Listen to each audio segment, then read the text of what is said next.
welcome to my channel, or welcome back to my channel if you've never been here. I just wanted to do a sit down video with you guys. I actually just recorded a lash tech haul ball video, but I wanted to do one more video with you guys today and do some stripper tips and tricks.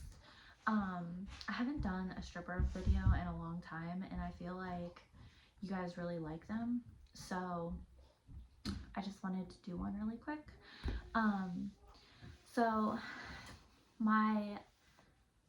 this is my top tips that I have that I learned from stripping. Just to give a little bit of background for people that are new to my channel, I was a stripper for 9 years, and I quit a couple years ago before I got pregnant with my daughter.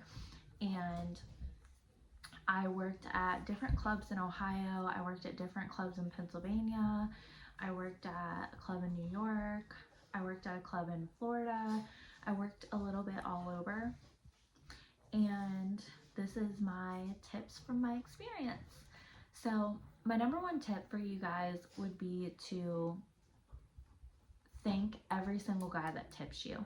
So every single guy that comes up to the stage and gives you a tip, when you come off the stage, go around and thank every single guy that tipped you and give them a hug, or just be very warm and welcoming and very nice, even if it's only $1. There's so many times at the club, and actually an older stripper told me this, and there's so many times at the club that a guy would tip me $1 and another guy would tip me $100, and then I would thank everybody, and then the guy that tipped me $1 would end up getting 2-hour room. So thank every single guy, no matter how much they tip you. Just thank every single guy that tipped you. Another one of my tips would be to try to dress up when you're at work. There's a lot of clubs where you can wear 2 pieces, and you can wear no top, and you can just wear pasties. You can walk around almost in nothing. Don't do that. My tip is to try to dress up. Dress like you're going to an event. Wear a dress. Put on a dress. Put on a sexy outfit put on lingerie underneath the dress or whatever. But wear a dress. Sometimes even wear a gown to work. There's so many times that I wore long flowy dresses to work, and some of those days that I did that were the days that I made the most money. Guys like when you dress up, and it makes you look more classy and presentable whenever you dress up.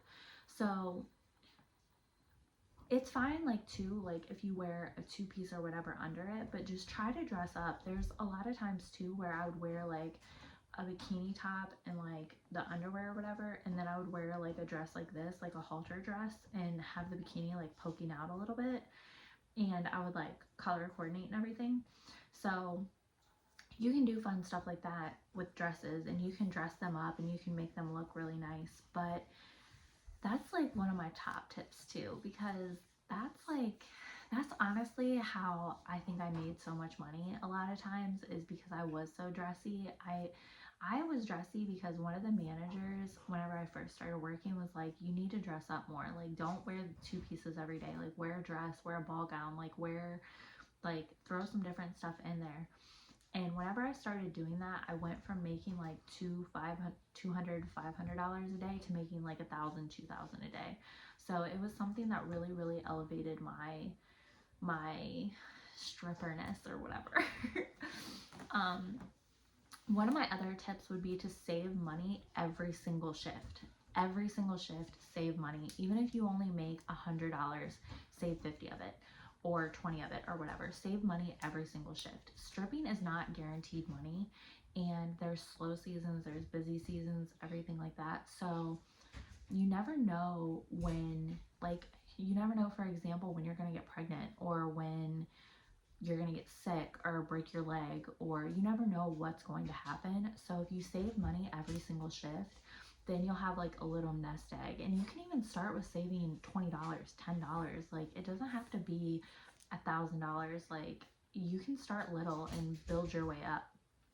I saved money every single shift. Even if I literally made $100, I would save $40, $50 out of it. And then in the slow season, I had a nest egg. So, like, if it was super slow at work, I could take 2 months off work and it didn't really affect me. So, my super, super, super big advice would be to save money. It also helps too if you're a dancer that's going to be filing taxes for when tax season comes around and you're having to pay out all this money. I paid my taxes in like every 6 months. So I did it a little bit differently, but it helps a lot if you have money saved up so you can just pay it really quick and then just be done with it.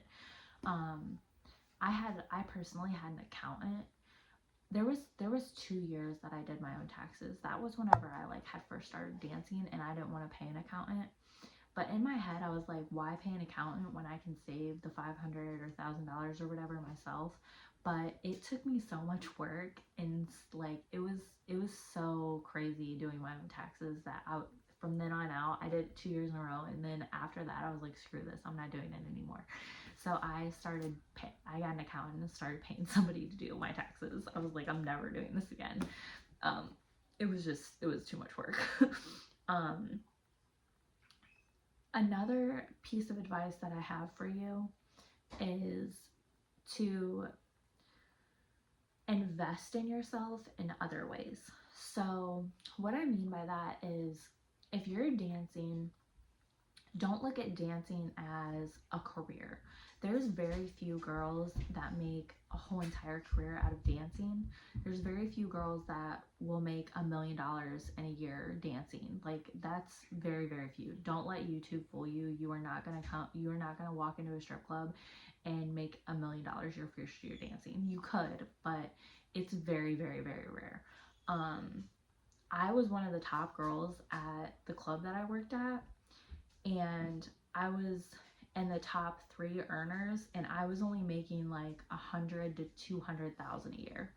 So, I mean, that's really good money, obviously, but like making $1 million a year isn't really realistic. Some girls do make that, but it's very, very few.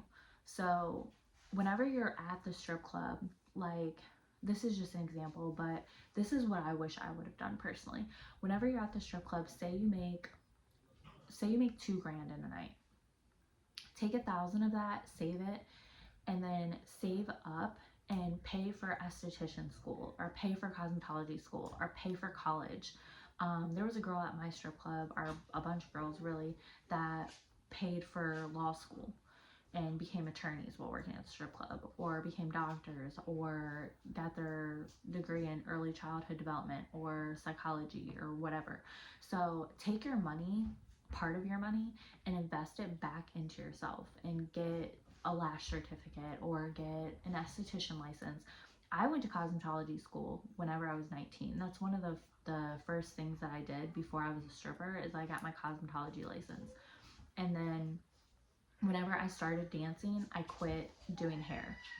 So I just made more money dancing. So I just didn't do hair anymore. Another thing that I did whenever I was dancing is I paid for a psychology degree. I got my degree in psychology. I was in the process of getting my master's whenever I got pregnant with my daughter, and I got really, really sick and had to stop my master's program just because I got really, really sick when I was pregnant with Lily. But I was planning on paying for my master's also. But just invest back into yourself. Like, try to have a backup plan. Like, if stripping doesn't work out, or have like a plan of, I only want to strip for 4 years, or I want to strip for 5 years, or I want to strip and pay for cosmetology school, and then I want to do hair and quit stripping, or strip part-time, or whatever. Just have a plan in your mind. Now, that leads me into my other tip is, have a business plan. Look at stripping as a business model. Don't look at stripping as, I'm just going to go to work and get drunk and make as much money as I can. No. Use stripping as a business. Like, I looked at stripping as my own business. So what I would do is I would get my customers' phone numbers who were regulars, not just like any customer, and I would text them and I would set up appointments for myself. So I would be like, okay, on Wednesday I have Steve coming at 9 and Bob coming at 12 and whoever coming at 5. And I would plan out my days like that. And I would also plan out like, okay, I want to do this many dances this week. I want to do this many rooms this week. And I would have goals that I would set. And I would have a certain amount of money that I wanted to make every shift. And sometimes if I wouldn't have hit that amount of money in my shift, I would work double. And I would work and work until I made that money. If I had a weekly goal if I had a goal that week of 10 grand, if I wanted to buy a car or whatever, I would work doubles until I hit that 10 grand. I really set a high bar for myself, and I really would go after my goals and my dreams. I paid cash for an Audi. I had an Audi that I paid cash for. Oh my God, I had so many goals that I would set. I was paying for my psychology degree. I was doing a lot of things whenever I was stripping. I was blowing money too. Like, I would go on shopping sprees and stuff. I'm sure everybody probably does that.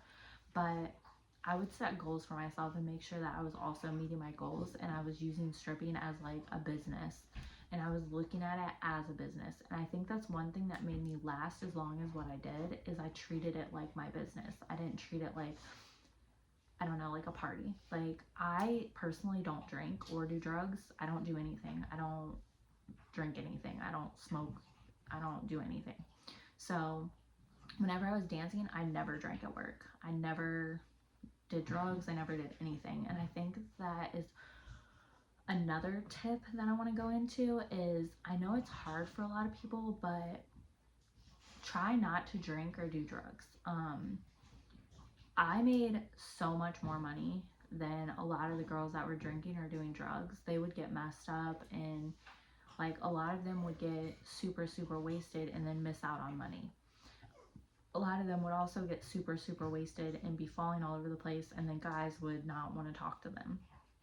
So I think that it really impacted their money whenever they would get really, really drunk. Now, if you have a drink every now and then and you're able to handle yourself, then that's a different story. But again, try to not treat work as a party. Try to treat it as a business. This is where, try to treat it like you're going to a high-end job where you're a CEO.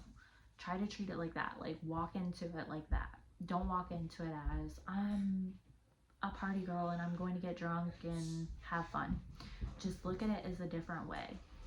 And that brings me to my last tip. Whenever you're at work, always try to upsell.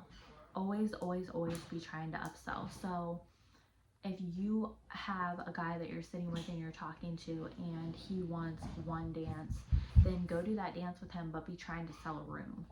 And you have no idea how many times that I would do one dance with a guy and then I would get an hour room. There's always try to perfect your craft of talking to people and be good at communication so that you are able to upsell things. I am great at communication when it comes to talking to people in sales. So I was always, always, always upselling people, like, hey, do you want a room? Do you want this? Do you want that? Do you want to do 5 dances instead of 1? And I would even do like deals. Like, my dance fee, whenever we would do lap dances, my dance fee was $5. So sometimes I would tell guys, okay, well, do you want to do 5 dances for $100? Do you want to do this, or do you want to do that? So I would give deals to get more dances. Or like, if a room, our rooms were kind of expensive. So for an hour room, instead of charging $500, I would charge $450 or $400, and I would sell the room. And then some guys I would upsell, and I would tell them our room was $1,000. So always always go with the flow and feel things out and figure out what type of person you're dealing with and figure out where to go in the conversation and what to do. Try to work on your communication skills and work on your sales skills. Those are my tips. I want to keep this video short so that you guys aren't watching an hour-long video. If you aren't subscribed, then please subscribe below and give this video a thumbs up and leave me a comment. I love your comments. And if you are subscribed, then I love you. And if you enjoy this video, comment below and let me know, and I'll make more videos like this. I have tons and tons and tons of stripper knowledge. I'm actually thinking about doing a stripper ebook of all my knowledge. So yeah, I'll see you guys in the next video. Bye.